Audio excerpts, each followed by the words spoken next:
Secretary of Defense who embraces diplomacy, and I hope he feels he has the partner he needs at the State Department. And this is just the beginning of the list of partners and friends across the government who are all working for the American people. There's much to be done, and we're just getting started. To address a few specifics that have been erroneously reported this morning. The Vice President has never had to persuade me to remain as Secretary of State because I have never considered leaving this post. I value the friendship and the counsel of the Vice President, and I admire his leadership within President Trump's administration to address the many important agendas of President Trump, both from a foreign policy perspective and a domestic objective.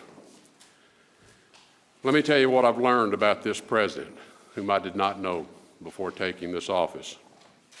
He loves his country. He puts Americans and America first. He's smart. He demands results wherever he goes, and he holds those around him accountable for whether they've done the job he's asked them to do. Accountability is one of the bedrock values the President and I share. While I'm new to Washington, I have learned that there are some who try to sow dissension to advance their own agenda by tearing others apart in an effort to undermine President Trump's own agenda. I do not, and I will not operate that way. And the same applies to everyone on my team here at the State Department. When I wake up in the morning, my first thoughts are about the safety of our citizens at home and abroad. There's no more important responsibility I carry with me than ensuring that Americans are safe. Providing for the security of the United States must be the #1 goal of our American foreign policy.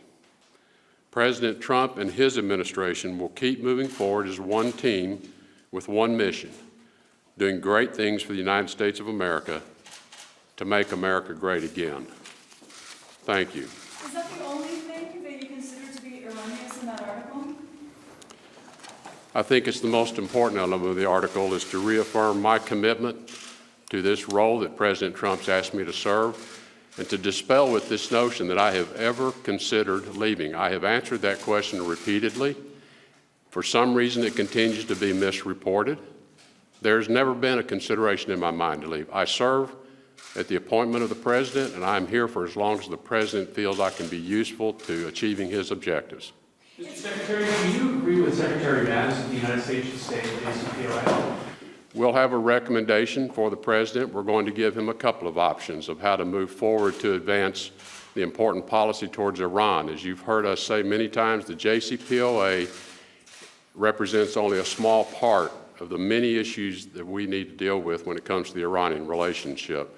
So it is an important part of that, but it is not the only part. And I've said many times we cannot let the Iranian relationship be defined solely by that nuclear agreement. Mr. Secretary,